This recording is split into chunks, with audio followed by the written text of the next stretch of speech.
수많은 이야기를 간직한 채 끝없이 펼쳐져 있는 중앙아시아의 대초원.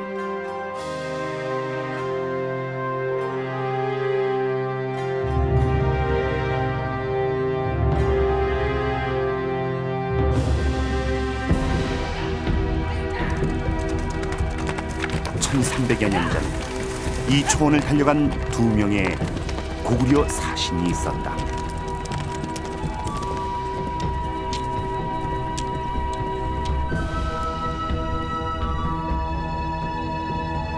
이들은 과연 연개소문의 밀사였나?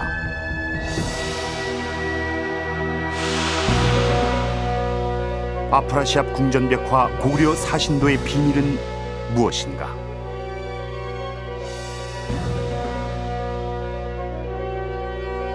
역사 스페셜. 연개소문은 왜 투르크에 사신을 보냈나?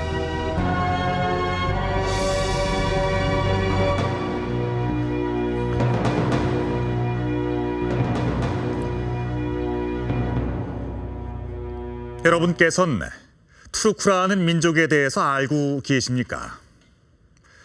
투르크는 우리 역사에서는 돌궐이란 이름으로 등장을 하는 북방의 유목민족입니다. 돌궐. 한때 유라시아 북부 초원을 장악하면서 거대 유목제국을 건설하기도 했던 이 돌궐은 이후 셀주크 투르크, 오스만 투르크 등으로 이름을 바꿔가며 서쪽으로 나아가 지금의 터키 땅에 정착해서 살고 있습니다.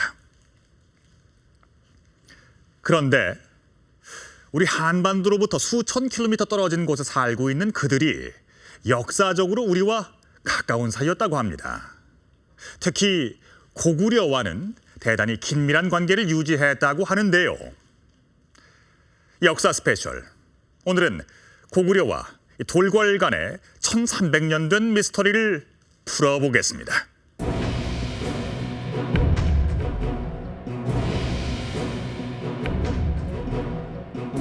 우리나라에서 5,000km 떨어진 우즈베키스탄의 사마르칸트.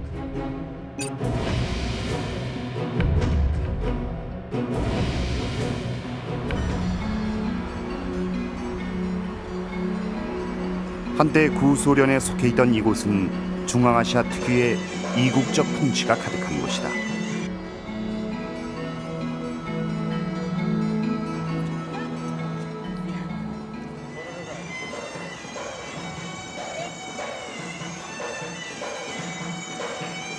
우즈베키스탄 제2의 도시라고는 하지만 산업화의 때가 덜 묻어 순박해 보이는 사람들.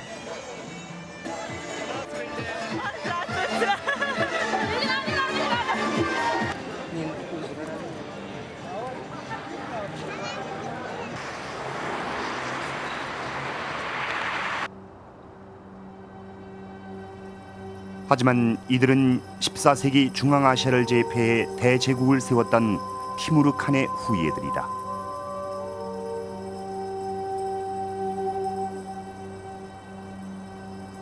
그들은 한때 실크로드의 무역을 장악했었고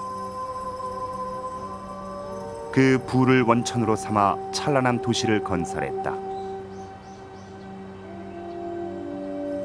여전히 건재한 장엄한 모스크는 이들의 화려했던 과거를 웅변하고 있다.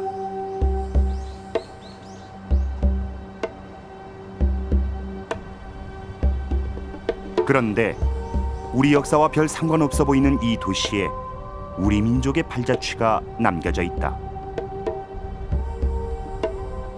지금은 폐허가 돼버린 7세기의 아프라시압 궁전 유적지. 이 유적은 1965년부터 10년에 걸쳐 발굴됐다.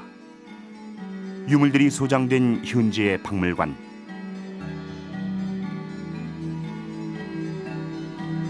유물들 중 가장 중요한 것은 벽화다.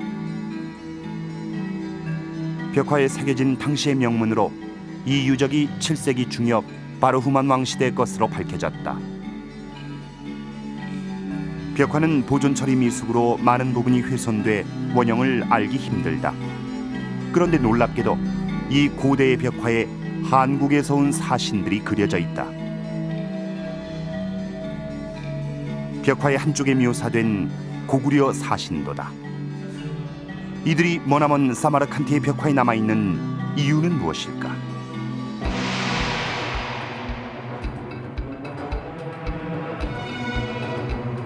이 벽화의 비밀을 풀어볼 수 있는 귀중한 기회가 생겼다.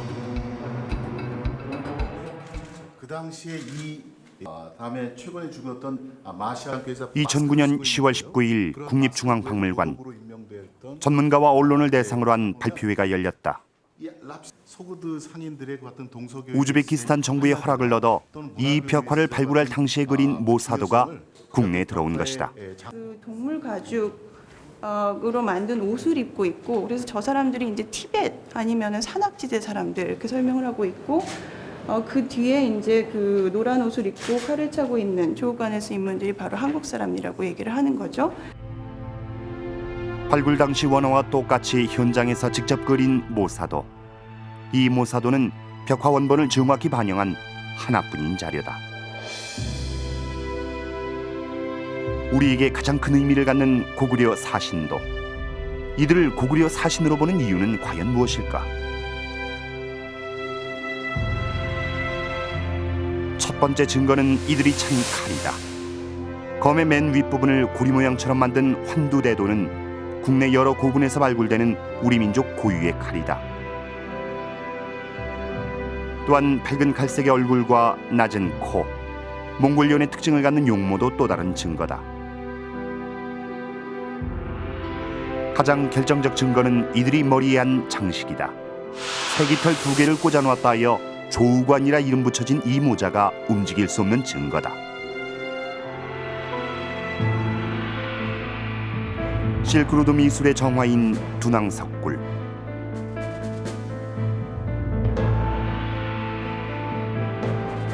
둔왕의 220호 석굴엔 또 다른 고구려 사신도가 그려져 있다.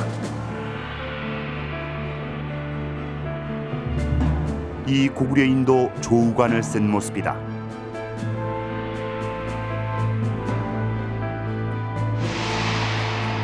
조우관이라 불리는 이 모자는 고구려 사신의 상징으로 각종 문헌과 기록에 남아있다.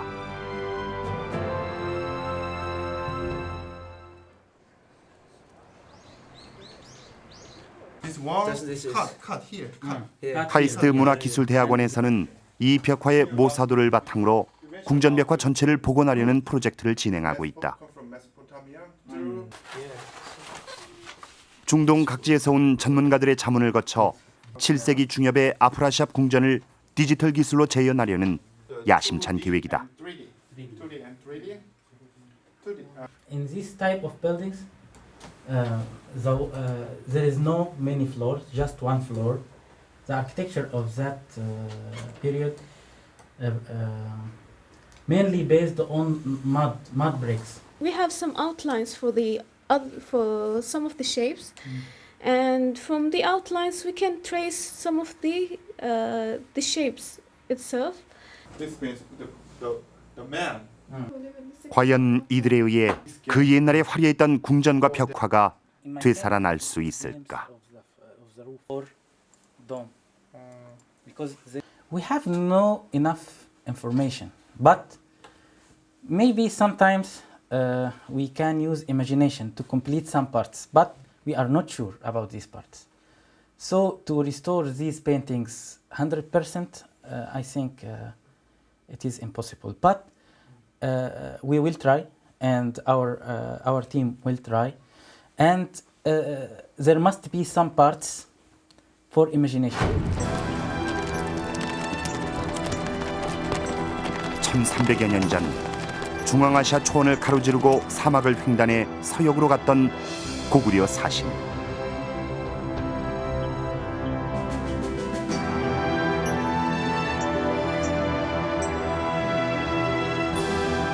(5,000km의) 여정 끝에 이들은 마침내 사마르칸트에 도착했을 것이다.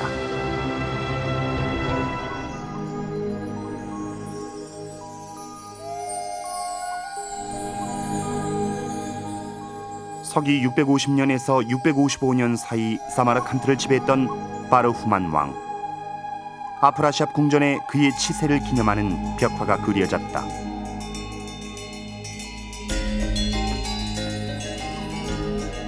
고구려 사신들이 그려진 서벽은 궁전의 중앙에 위치해 가장 중요한 것이다. 남아있는 모사도와 학자들의 가사를 바탕으로 재현된 벽화의 모습이다. 1300여 년 전에 화려했던 벽화가 되살아난다. 당시 이 지역 사람들은 동서무역에 종사하며 번영을 구가했다. 그만큼 외교 관계도 복잡했다. 바르우만 왕과 서돌궐 가한에게 조공을 바치려는 각국의 사절들. 당나라, 아프가니스탄, 차가니아, 타슈켄트 등에서 온 사신들은 저마다의 임무가 있었을 것이다.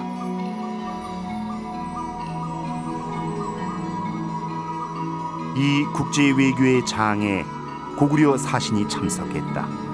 그들은 무엇 때문에 이곳까지 와야 했을까?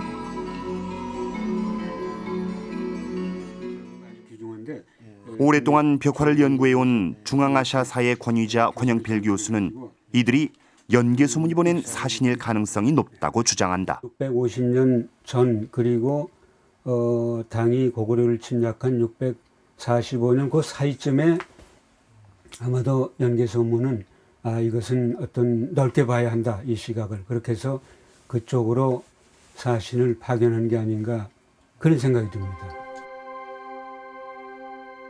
벽화에 그려진 고구려인들은 과연 연개소문이 보낸 사신들일까?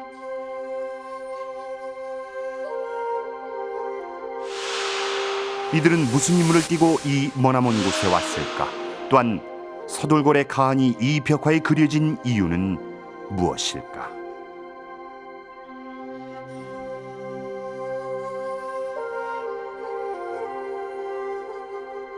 어떻습니까? 1300여 년 전 고구려 시대 사신들의 생생한 자취가 느껴지지 않으신가요? 이 벽화는 640년에서 660년 사이에 그려진 것으로 추정됩니다. 당시 국제 정세를 살펴보면 당나라가 중원을 통일하고 그리고 주변의 유목 제국을 제압함으로써 크게 위세를 떨친 시기입니다. 당시 고구려는 연개소문이 권력을 장악하고 있었죠. 독재자로 또 뛰어난 장수로 널리 알려진 연개소문. 과연 그가 처했던 상황은 어떤 것이었을까요? 서기 642년 고구려.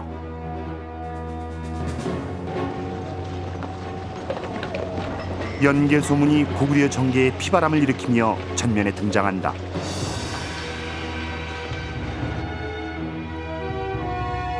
당시 고구려는 영유왕이 통치하고 있었다.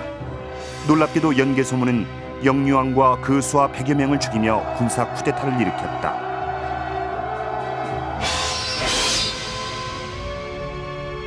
기록에 의하면 연개소문은 영유왕을 시해한 후 시신을 토막 내 구덩이에 던져 넣었다고 한다.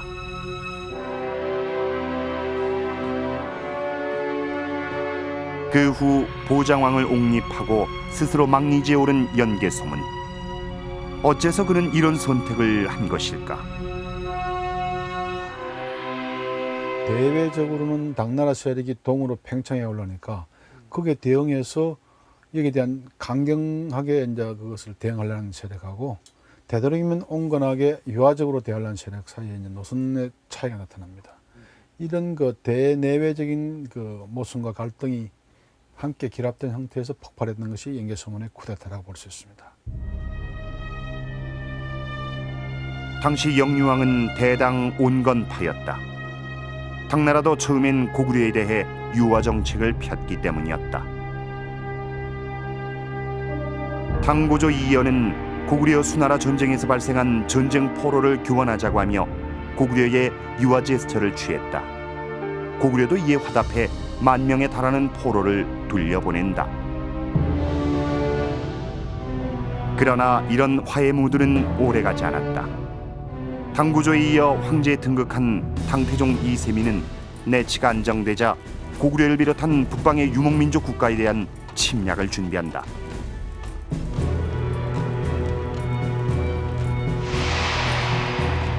(630년) 당태종은 북방을 장악하고 있던 동돌궐의 길리가한을 사로잡는 데 성공한다. 북방 유목 세력들이 당에게 완전히 제압됐다는 것이 고구려에게는 굉장한 손실이었다는 것이 확실해지는 겁니다. 그런데 영유왕은 당태종의 길리가한 산포를 축하하며 고구려의 봉역도를 당에 바친다.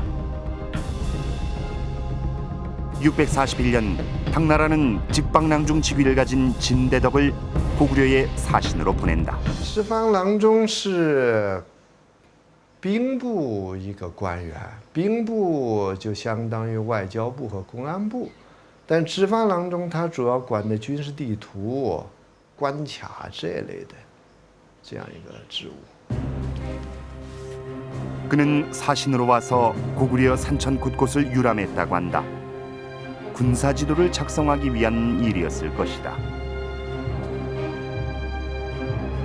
고구려 영유왕은 그를 최고의 예우를 갖추어 대접한다. 고구려 최고 직위인 대대로가 그를 3번이나 방문했다고 한다. 영유왕과 온건파는 당과의 마찰을 최대한 줄이고자 하는 의도였을 것이지만 이런 일련의 사건들은 강경파들로서는 받아들이기 힘든 일이었을 것이다. 당나라는 635년 서쪽의 토요콘을 멸망시키고 640년엔 고창국을 점령했다. 이제 남은 것은 고구려뿐. 당나라를 적대시하고 싶지 않은 영유왕의 의도와는 달리 당시 국제 정세는 점점 더 전쟁을 향해 나아가고 있었다. 결국 연개소문을 중심으로 한 강경파가 쿠데타를 일으켜 영유왕을 죽일 수밖에 없었던 것은 이런 국제 상황 인식에 기초한 것이었다.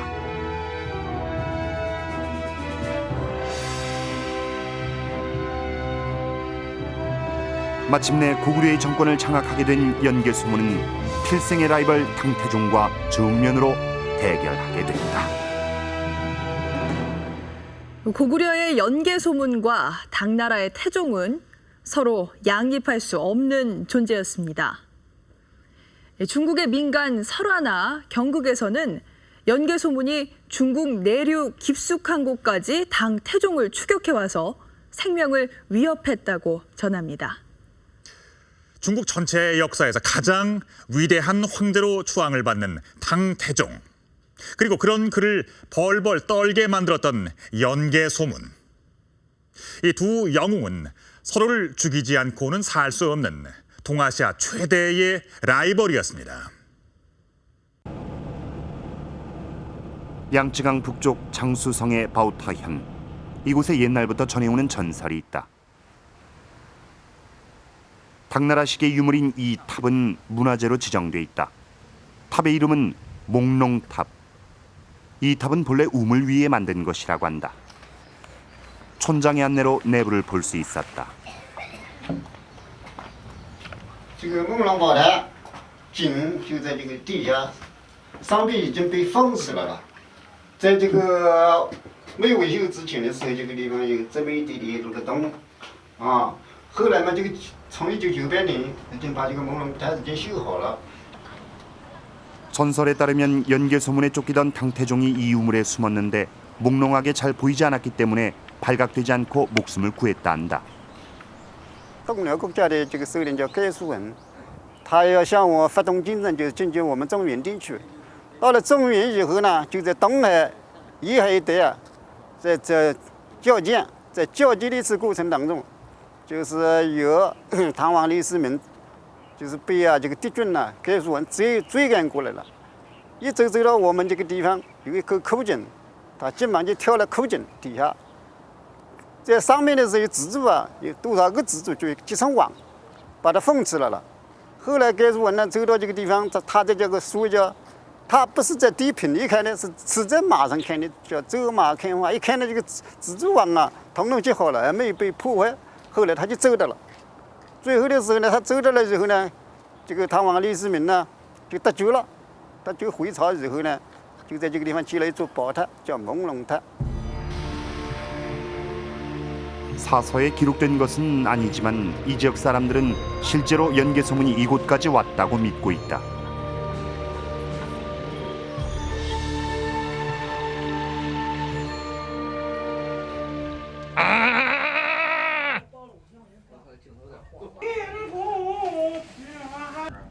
중국의 대표적인 전통 악극인 경극.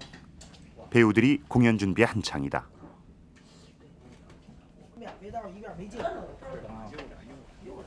1937년에 창립된 펑리 경극단은 연간 수백 회의 공연을 하고 있는 유명 경극단이다.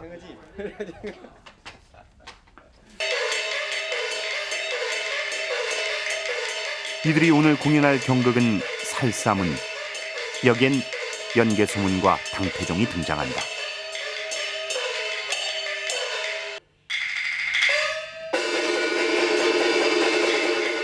이 경극에서 연개소문은 개소문이란 이름의 요나라 장수로 그려진다. 험상궂은 인상의 개소문은 당을 침략해 당태종을 성에 몰아넣는다.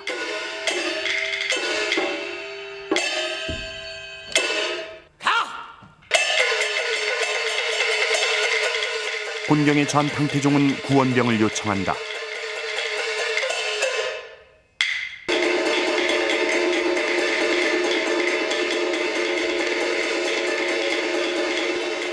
당나라 장수 진회옥은 개소문과 격렬한 전투를 벌여 마침내 그를 물리치고 당태종을 구하게 됩니다.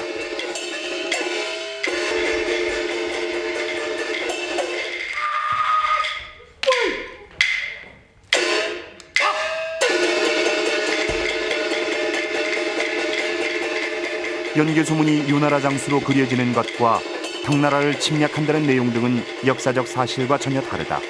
아마도 고구려와의 전쟁을 미화하기 위한 설정일 것이다.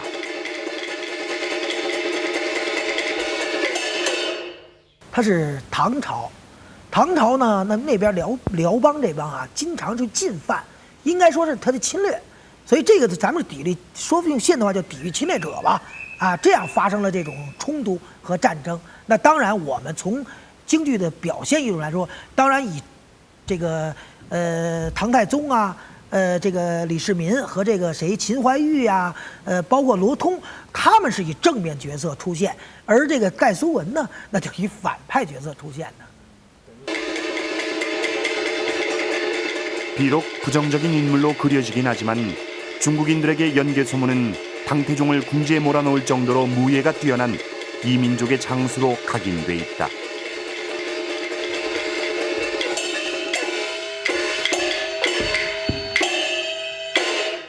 为什么呢？因为盖苏文是辽将，辽将呢，这个西辽那边一般的就是比较粗鲁，这人武艺高强，而且比较粗壮，所以这样呢，我们用这个京剧五花脸的脸谱勾勒，还把他这个整个的扮相，这个通过扮相的勾画，那么更能突出表现盖苏文这种形象和他比较这个高超的武艺。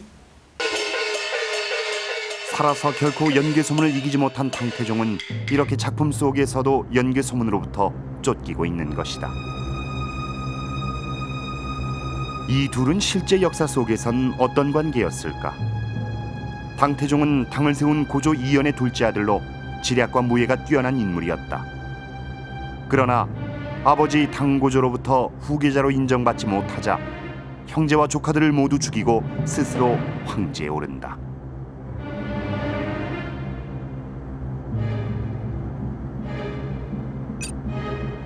그는 주변 유목제국마저 평정해 천가한이란 칭호를 얻는다.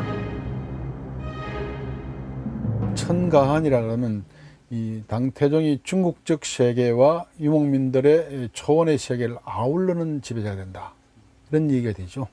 이 중국적 세계와 북아시아의 유목민 세계를 함께 아우르는 그야말로 이제 세계 최고의 이제 정치적 지위를 획득했다 하는 그런 의미가 되겠죠.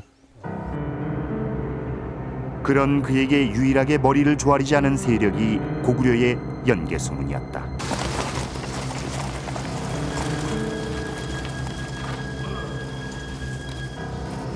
기록에 따르면 연개소문은 신하를 엎드리게 해 등을 밟고 말을 오르내렸다고 한다. 아나무인의 태도와 포악한 성품의 소유자로 묘사된 연개소문.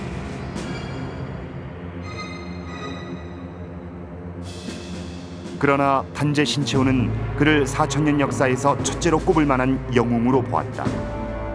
고구려의 자주성을 지키며 당과의 관계에 있어서도 전혀 굴복하지 않았기 때문이었다.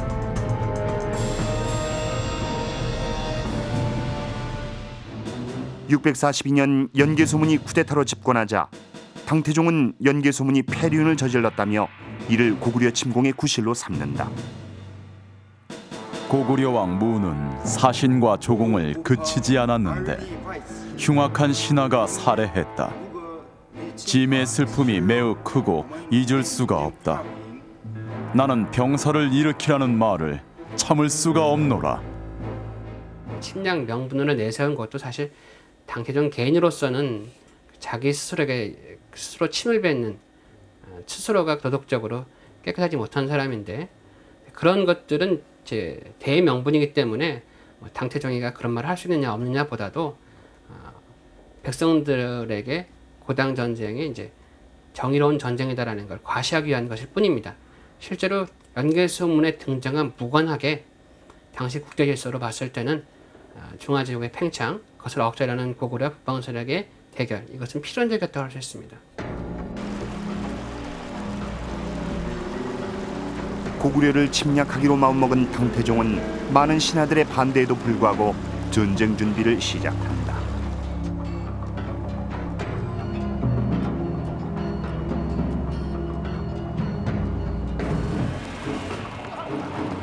연개소문이 쿠데타로 권력을 장악한 직후 전운이 감돌기 시작한 고구려에 한 신라인이 찾아온다.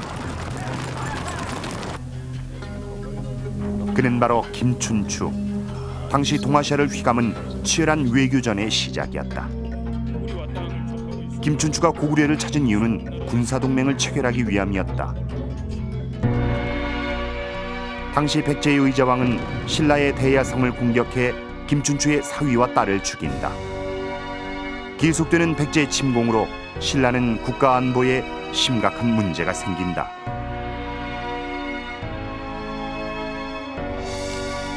그러나 고구려의 구원병을 청하러 온 김춘추는 오히려 연개소문에 사로잡히고 만다. 고구려는 신라와의 동맹을 거부한다. 삼국 간의 관계에 있어서 연개소문은 신라의 제의를, 평화제의를 거부한 뒤에는 자연히 신라와의 전쟁을 하게 될 거고, 그 과정에서 이제 백제와는 상대적으로 우호적인 입장을 취하였던 것으로 뒤에 사실이 그렇게 나타나죠. 북아시아 쪽에서는 돌거리나 서련타나 여타 유목민 국가로서 당과 대결하는데 동맹 세력이 될 수 있는 나라들을 꾸준히 접촉하고 자기 편에 끌어들이려고 노력했죠. 사실 당시의 국제 상황으로 보았을 때 당나라에 대한 진정한 위협은 북방 유목민들이었다. 비록 당나라가 군사적으로 이들을 제압했다고는 하나 완전히 정복한 상태는 아니었다. 특히 돌고래 한 부족인 서련타는 고구려의 주요한 동맹 세력이었다.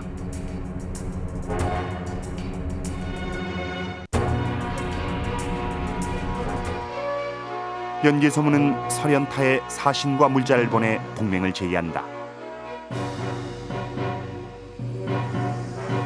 전쟁 준비에 박차를 가하고 있는 당나라. 북방 민족과 동맹을 모색한 고구려.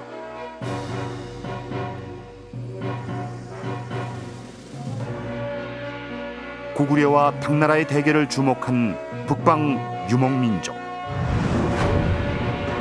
이 복잡한 대결 구도 속에서 동아시아는 요동치고 있었다.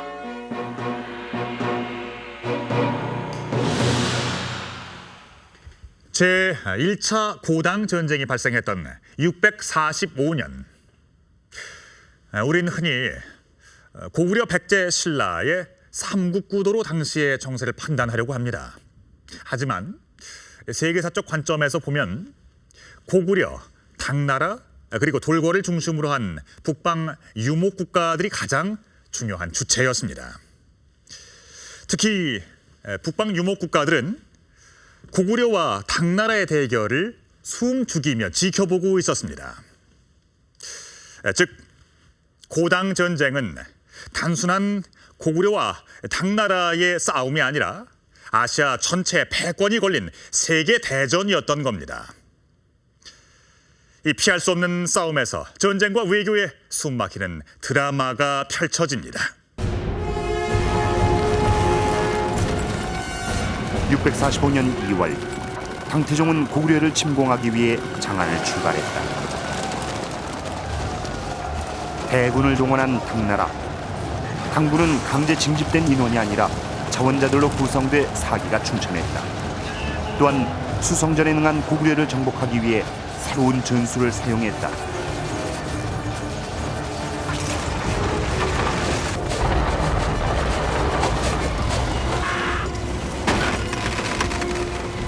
충차를 사용해 성문을 공격하는 거 아니었다.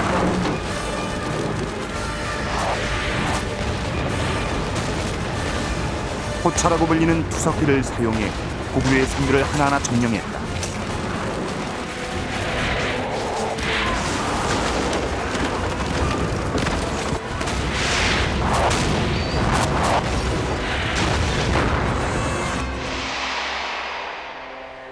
신성, 건안성, 계무성 등이 차례로 공격받았고 수양제가 끝내 함락시키지 못했던 요동성이 무너졌다.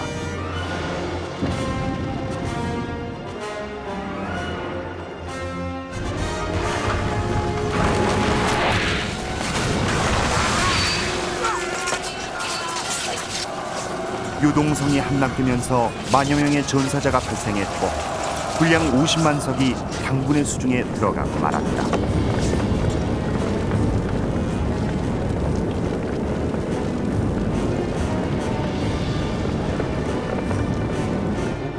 당나라 전쟁이라는 것은 중국 역사상 가장 뛰어난 전략가와 가장 뛰어난 장군과 그 후에 천년을 이어가는 새로운 전술, 그리고 가장 훈련이 잘 된 군대, 그리고 전투 경험이 풍부한 군대와 고구려가 마주친 겁니다. 아마도 한국 역사상 가장 강력한 군대와 마주쳤던 것이 고구려와 당의 전쟁이라고 생각됩니다.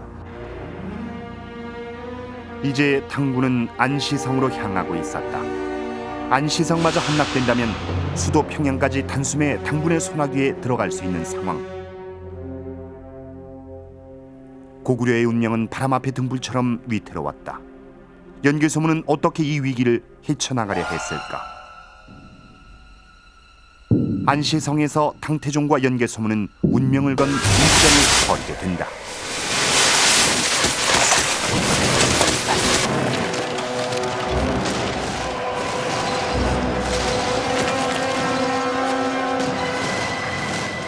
모든 것이 고구려에 불리한 상황. 하지만 생각 외로 당나라는 안시성에서 고전하게 된다.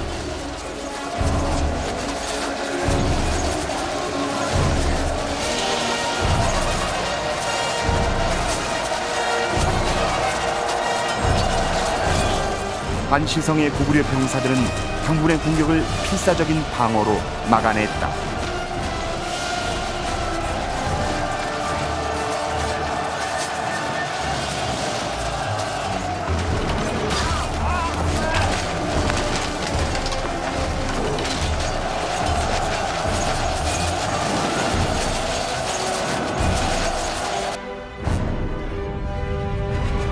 당태종은 답답한 나머지 60일 동안 수십만의 인력을 동원해 토산을 쌓는다.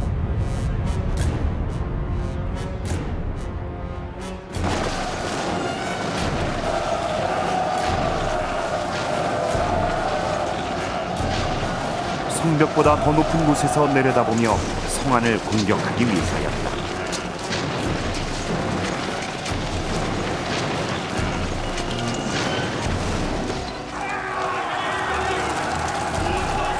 하지만 고구려군은 오히려 당군이 쌓은 토산을 빼앗는다.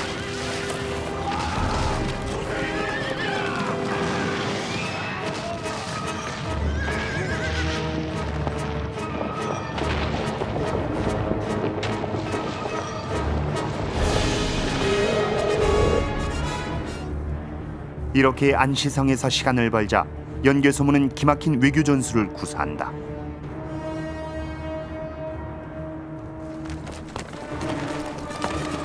당시 중원 바로 위 초원지대 근거를 둔 유목국가 사련타에 사신을 보내 중원을 침공하도록 사주한 것이다. 당의 고구려 원정이 계속되자 중원의 수비가 느슨해졌고 이 틈을 타 연개소문과 합작한 설현타가 기병을 동원해 당을 공격한다. 설현타가 남으로 내려와서 오르도스 지역을 거쳐서 남쪽으로 쭉 내려가면 바로 장안으로 들어갈 수 있습니다. 당의 주력군이 동방으로 나와 있는 상태에서 이 당의 수도가 방위상에서 크게 취약한 상태입니다. 이게 설현타군이 내려가게 되면 당은 치명타를 입게 되시죠. 안시성이 뜻대로 함락되지 않고 설현타의 움직임이 심상치 않자 당태종은 철군을 결정한다. 요택이라 불리는 요하 하류의 늪지대를 통과해 철수한 당태종. 말 10필 중 7, 8마리가 죽을 정도로 고생했다고 한다. 고구려가 당군을 이제 요동 일대에서 붙잡고 있었기 때문에 설현타로서는 자기네가 그 당을 쳤을 때 승리할 수 있다는 확신을 갖게 만들었던 거죠.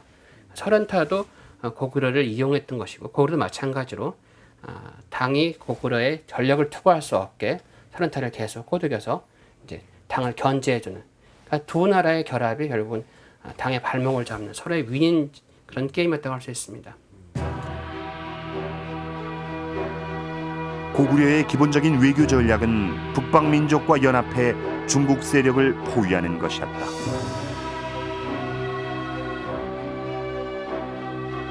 연개소문은 이런 전통적인 외교 전략을 이용해 다시 한번 고구려를 위기에서 구해냈다.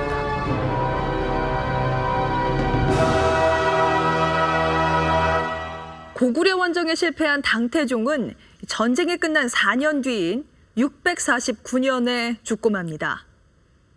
삼국사기에 의하면 그가 다시는 고구려를 공격하지 말라는 유언까지 남겼다고는 하나 이는 사실이 아닌 것으로 보이는데요. 그 후에도 당나라의 침략은 계속됐기 때문입니다. 고당 전쟁에서 당나라를 패배시키는 데 큰 역할을 했던 북방 유목국가. 당나라는 이런 북방 유목국가와 고구려의 관계를 어떻게든 끊어놓으려고 했습니다. 하지만 연개소문은 이에 대항해서 돌궐을 비롯한 북방 유목국가들과의 유대를 강화하며 당나라를 견제하죠. 자, 그런데 이처럼 고구려와 북방 유목국가 간의 끈끈한 인연이 맺어지게 된 것은 언제부터의 일일까요?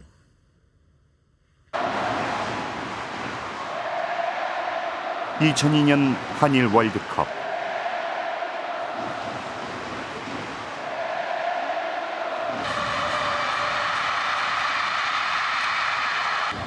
대한민국과 터키가 3, 4위전을 치렀다.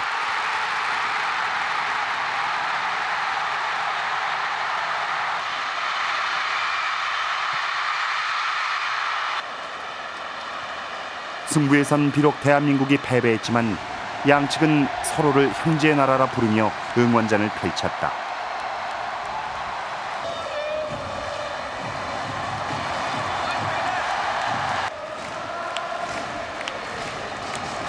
이러한 양국의 유대 관계는 가깝게는 한국 전쟁에 터키가 참전했던 것에서 비롯된 것으로 알려져 있지만 사실은 훨씬 더 오래된 연원이 있다.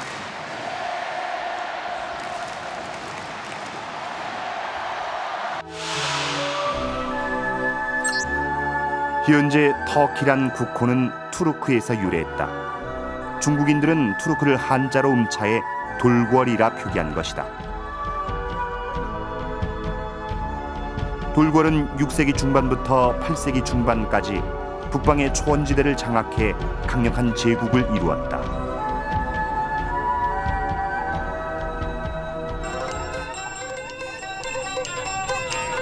중국의 전통 인형극에서 초원의 대제국을 건설했던 돌궐의 영광을 엿볼 수 있다.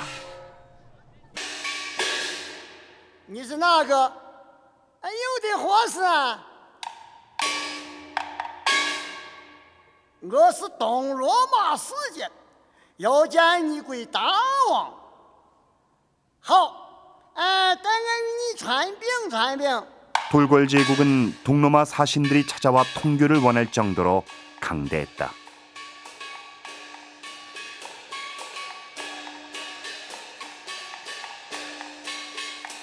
화려한 실크 카페트와 은으로 만들어진 동물 조각상, 돌고래 가한은 황금 술잔을 사용했다고 한다.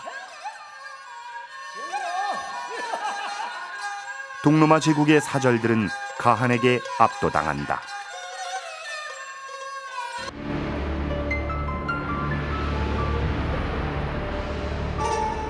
북방의 패권자인 돌궐은 실크로드의 교역으로 생겨나는 부를 차지하기 위해 당나라와 늘 경쟁하는 관계였다.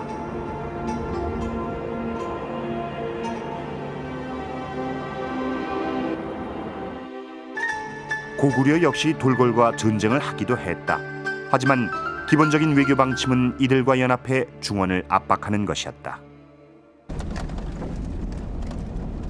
고구려와 돌궐의 관계를 알려주는 오래된 증거가 있다.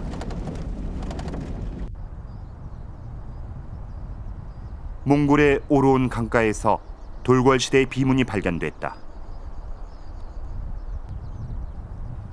고 궐특근 집이 한자와 돌궐 문자로 기록된 이 비문에 돌궐 토문간의 장례식에 조문을 온 나라들이 기록돼 있다. 6세기 중반 당시 아시아 각국의 외교 관계를 알 수 있는 귀중한 자료다. 이 비문에 고구려가 비클리란 이름으로 등장한다. 돌궐과 고구려는 사신을 보내 조문을 할 정도로 가까운 사이였다. 돌궐을 비롯한 서역 여러 나라와 고구려와의 관계는 고구려의 고분벽화에도 잘 나타나 있다. 코가 높고 커 고비인이라 불리는 사람들이 고분벽화에 많이 등장한다.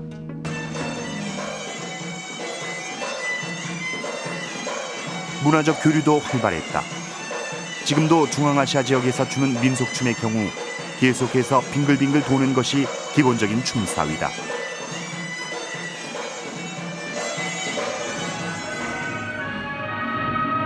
고구려의 호선무 역시 말 그대로 서역에서 들어온 빠르게 도는 춤이었다.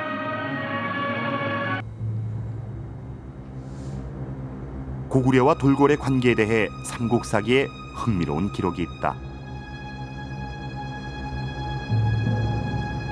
607년 수양제가 동돌궐의 계민가안을 방문했다.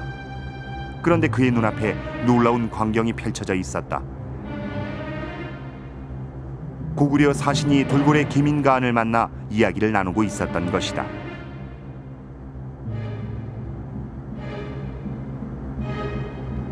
고구려 침공을 앞두고 돌궐 세력을 무마하러 간 수양제 앞에 고구려 사신의 존재는 경악할 만한 일이었다. 고구려는 은밀히 돌궐과 접촉해 수나라를 견제하려 했던 것이다.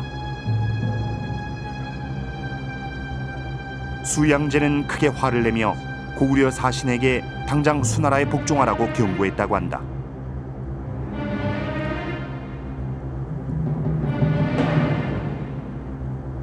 고구려와 돌궐의 연합은 수나라에게 최악의 시나리오였다. This was important because it was really a very unpleasant surprise for Emperor Yang. He was traveling along his northern border in 607. He visits the camp of the encampment of the Khagan of the Eastern Turks. And to his surprise, he finds that there's an ambassador from Kogurya there. And this is alarming because at this time the Eastern Turks had fairly good relations with Sui China.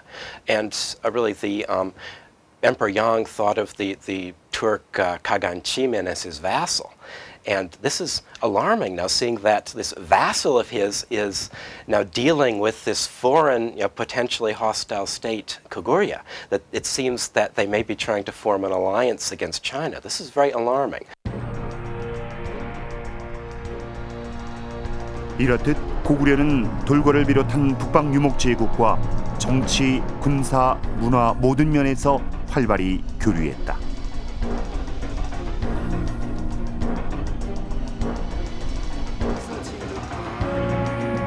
630년 당태종이 동돌궐의 길리가안을 생포해 동돌궐을 복속시키자 고구려는 631년 곧바로 천리장성을 쌓기 시작한다. 북방민족의 약화가 곧바로 고구려의 위협이 되는 순망치 않은 관계란 것을 잘 알고 있었기 때문이다. 고구려는 서로가 서로를 견제하는 다원적 세계를 추구했고 당은 자국이 중심이 되는 일원적인 질서를 원했다. 당은 중국 중심의 일원적인 세계 질서, 당의 황제가 문자 그대로 온 세계의 지배자가 되려는 그런 체제를 지향을 했고, 고구려는 몇몇 나라가 세력 균형을 이룬 상태에서 각자 자기 세력권 내에서 독자적으로 국가를 영위해 나가는 그런 다원적인 세계 질서를 원했습니다. 고구려에게 돌궐을 비롯한 유목국가와의 연대는 반드시 필요한 국가 사업이었습니다. 이들과의 외교 관계는 국가의 존망과 직결되는 것이었기 때문이죠. 그렇다면 이 사마르칸트 아프라시아 궁전벽화에 그려진 고구려 사신들은 과연 언제 그 먼 곳까지 간 것이며 또 어떤 임무를 띠고 있었을까요?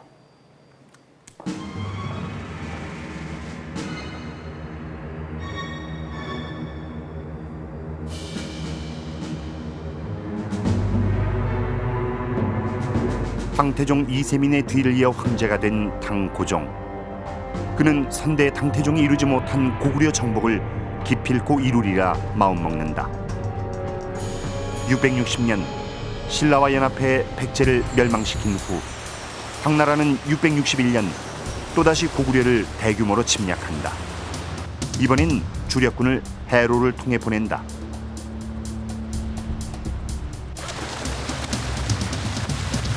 육지에 상륙한 뒤 얼어붙은 남록강을 건너온 당나라 군대.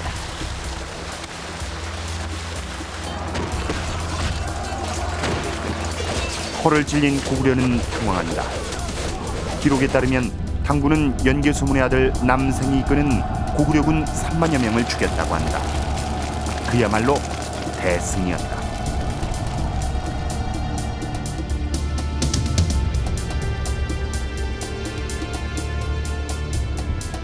고구려에겐 군사 동맹의 상대가 절실히 필요했다. (1차) 고당전쟁 당시 고구려를 도와 참전했던 설현타는 당의 침략으로 이미 망하고 돌궐의 한 부족인 철륵이 새롭게 일어나는 세력이었다.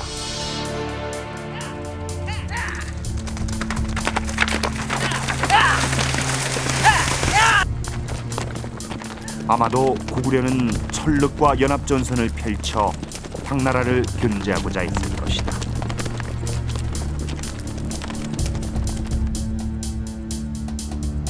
철륵과 고구려 사이에 외교 관계가 있었다는 자료는 전혀 찾을 수 없다. 그러나 고구려의 외교 역량을 감안한다면 아프라시아 궁전에 그려진 고구려 사신들이 철륵을 거쳐 사마르칸트까지 갔다고 가정을 할 수 있다. 그때 기록상으로는 철륵과 고구려의 사신 왕래나 어떤 그 교류의 흔적들은 찾을 수 없지만 분명히 철륵으로서도 고구려와 당나라의 전쟁을 이용했고 고구려도 철륵을 이용해서 고당 전쟁을 유리하게 이끌 수 있도록 외교적 협력을 추구했던 것이 아닌가 합니다.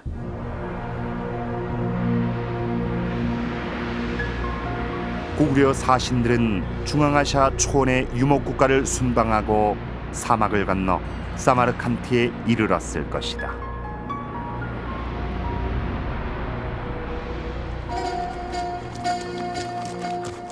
전 세계를 조망하며 북방과 서역을 아우르는 외교전을 펼쳤던 연개소문. 그가 보낸 이 사신들에게 고구려의 존망이 걸려 있었다.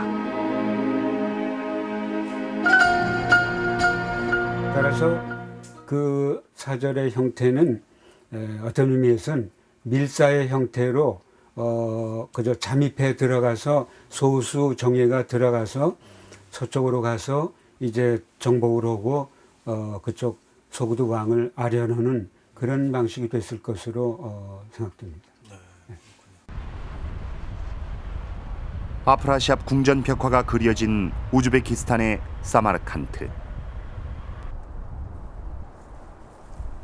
당시 당나라와 서돌궐은 이 지역에서 자신들의 지배력을 강화하기 위해 싸웠다.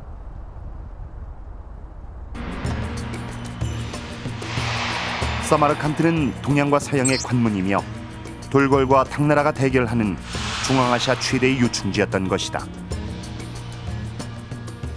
이제 사마르칸트 쪽에서는 상당한 정세 변화가 일어납니다. 그렇게 해서 돌궐의 세력과 당의 세력 그리고 그 땅의 주인공인 소구도인들 이 3자가 이제 얽혀 있는데 동돌궐이 당에 의해서 제압되어지고 그 다음에 고구려의 동맹국이었던 서련타마저도 이 당에 의해서 당에 복속되어집니다.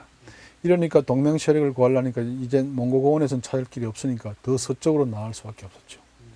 그래서 알타이 산맥을 넘어서까지 나가서 지금의 그 우즈베키스탄의 사마르칸트시에 있던 그 나라까지 가죠. 이런 것을 통해서 이제 동맹 세력을 구해서 당을 측면에서 견제할 수 있는 그 비상한 노력을 기울였던 것입니다. 제2차 구당전쟁에서 승승장구하던 당나라군.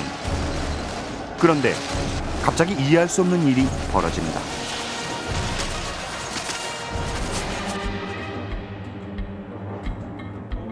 장안에 있던 당고종이 당의 주력군 6개 부대 중 2개 부대를 철군하도록 명령한 것이다.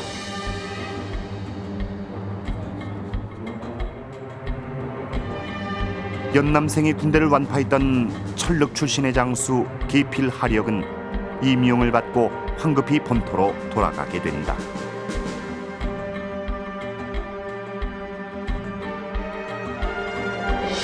갑자기 철륵이 당나라의 반란을 일으켜 이를 진압해야 했기 때문이다. 분명히 기록상으로는 남성의 군대는 물리치고 평양 쪽으로 쳐들어야 맞는데 남성의 군대를 물리치자마자 곧장 철수를 해서 계필하력은 철륵 진압에 나서게 됩니다. 즉 6개 행군 가운데 2개 행군이 중간에 철륵적 방을 나섰다는 것은 고구려의 굉장한 그 이득이 됩니다. 제1차 구당전쟁 때의 설현타처럼 당나라를 침공해 결과적으로 고구려에게 커다란 도움을 주게 된 철륵. 이것이 연개소문이 의도한 결과는 아니었을까? 당나라는 당시 세계에서 가장 강력한 국가였지만 동시에 2개의 전면전을 수행할 수는 없었다. 결국 연개소문은 평양 근처의 사수에서 당나라 군대를 괴멸시키고 전쟁에서 승리한다. 당나라군 20만 명이 몰살된 엄청난 대첩이었다. 또 동아시아 전체에서는 한반도와 만주 지역에 걸치는 독자적인 세력권을 구축했는 그 상태. 그것은 한편으로는 북아시아의 유목민들과 연합해서 중국 세력에 대항하는 그런 다원적인 세력 균형 상태를 지향하는 것이 연개소문이 추구했던 국제관계에서의 고구려의 위상이었다고 보았습니다.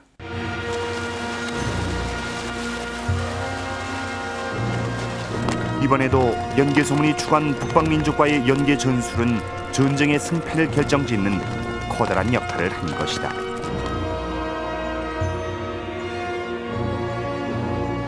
(1300년) 전 초원과 사막을 건너 펼쳐진 치열한 전쟁과 외교의 드라마.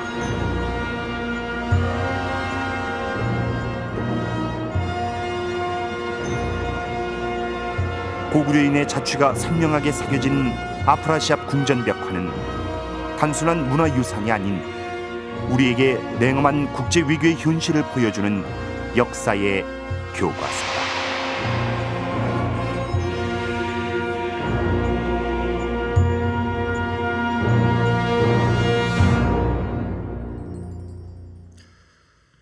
(665년) 연개소문이 죽자 그 아들들의 권력 투쟁으로 고구려는 내분에 휩싸입니다. 백제는 이미 멸망했고 북방의 유목국가는 당나라에 복속돼서 고구려는 고립무원의 처지가 됩니다. 결국 고구려는 당나라의 침입으로 멸망하고 맙니다. 내정이 불안하고 외교적으로 고립된다면 필연적으로 나라가 멸망하고 만다는 교훈을 역사는 우리에게 던져주고 있습니다. 이런 비참한 역사가 다시 되풀이돼선 안 될 것입니다.